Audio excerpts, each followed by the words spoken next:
बहुत ही होनहार गायक गोलू राजा के एगो कार्यक्रम के दौरान गोली लाग गई।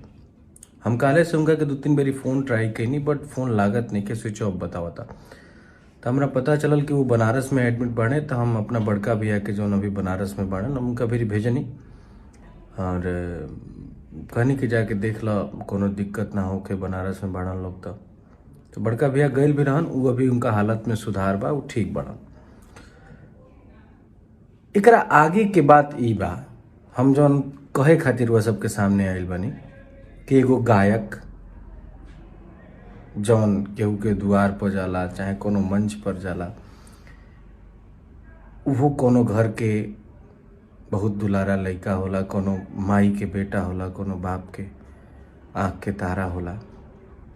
तो ऐसन कार्यक्रम के दौरान ऐसन मजाक उचित नहीं खे और ई सब बहुत गलत बात बा कि कार्यक्रम केहू गावता, केहू कौनो कलाकार होखे या वो गायक होखे या डांसर होखे, केहू के भी जिंदगी के साथ ऐसे खिलवाड़ ना होखे के चाहिए।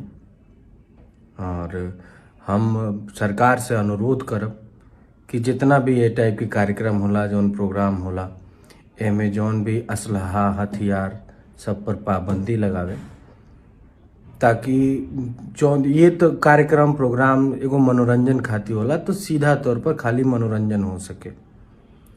ये सब उचित नहीं है केहू के भी जिंदगी के साथ ही खिलवाड़ कइल।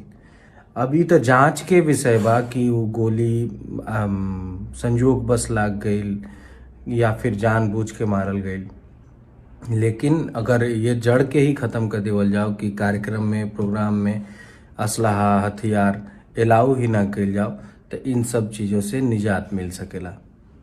तो आगे से ये सब बात के ध्यान रखे के होई। और हम सरकार से गुजारिश करब, उत्तर प्रदेश सरकार, बिहार सरकार, कहीं से भी जहाँ पे कुल कार्यक्रम होता या फिर एक ऐसा कार्यक्रम के अनुमति लेवे खातिर जे भी जिलाधिकारी के पास जाए, तो जिलाधिकारी महोदय से ये निवेदन बा कि वहाँ के ये क्लियर कर ली कि रुआ प्रोग्राम में असलहा के ना यूज होई, वो जाके वो असलहा लेके ना जाई। तो ये बहुत उचित रही, काहे से कि मनोरंजन खातिर प्रोग्राम होला और सिर्फ फिर मनोरंजन हुई। तो केहू के जिंदगी के साथे खिलवाड़ के लिए ठीक नहीं के। और भाई गोलू राजा खातिर हम माई से प्रार्थना करब कि जल्दी से जल्दी उनका के स्वस्थ करस।